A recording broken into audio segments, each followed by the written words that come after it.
feeling seeing the tram behind us. A lot of hard work, a lot of people have done a lot to make this happen, and it'll be an icon for years to come.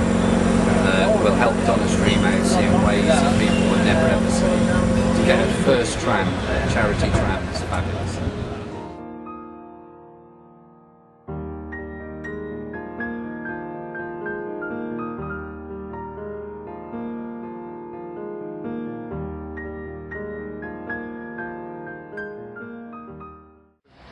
Okay, well, it's come a long way from the day that I turned up here in November last year, and it's gone from strength to strength. I'm really pleased to see what it's doing, and our people are helping now, because Donna's Dream House is now sort of quite well recognised through that programme, and that was the object of the exercise, to do that, and it's obviously working, and Len and Babs are a lot happier now. I think they have a few bob extra coming in and some more help, so for me, I couldn't be happier.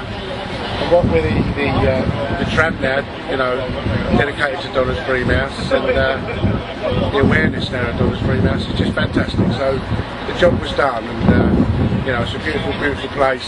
They do a fantastic job, Len and Babs and Mark, their son, and the family, and it'll be forever. It's a great place, and I'm really, really glad to have been able to help. Yes, everyone in Blackpool is proud of Donna's Dream House, and therefore this is why it gets so much support.